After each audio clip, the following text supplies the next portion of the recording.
Brad, a new bill that will be introduced in Lansing could save taxpayers hundreds of millions of dollars and add that same amount to state coffers, but it could be an uphill battle on the ballot because the bill is to legalize marijuana in Michigan.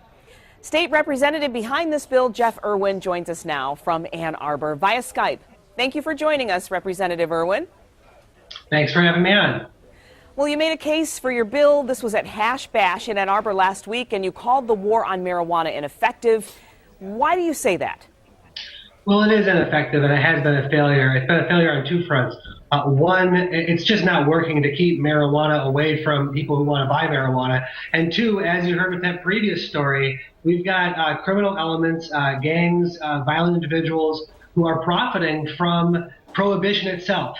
Just like with alcohol prohibition many, many years ago, we know that marijuana prohibition fuels criminal enterprise. And it would be much safer for our communities and much smarter as a policy to legalize and regulate marijuana and create an appropriate legal place for people to buy and sell.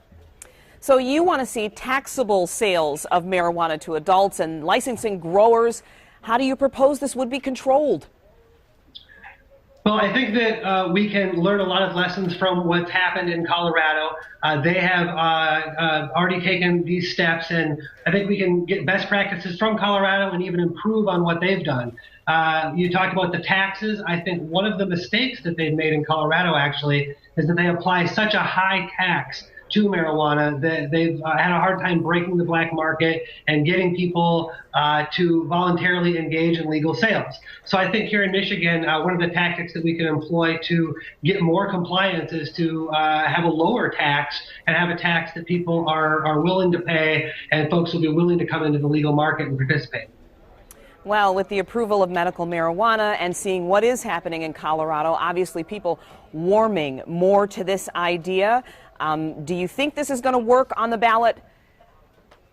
I think that the people are way ahead of the politicians on this one, and if it gets on the ballot, I think it will be successful. Public opinion is growing in favor of marijuana legalization for both practical and philosophical reasons. People who don't like big government realize that this is a huge big government nanny state sort of program, and people who want practical, effective solutions know that prohibition just isn't working. It's not keeping marijuana out of the hands of kids. It's not keeping crime off our streets. It's doing the opposite in both cases.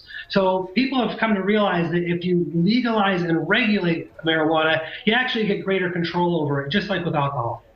Well, Representative Irwin, we know you have some resistance here and there from legislators, but we would love to hear from you again as this moves forward. Please come back and join us. All right, well, thanks for having me on. All right, thank you. Over to you, Brad.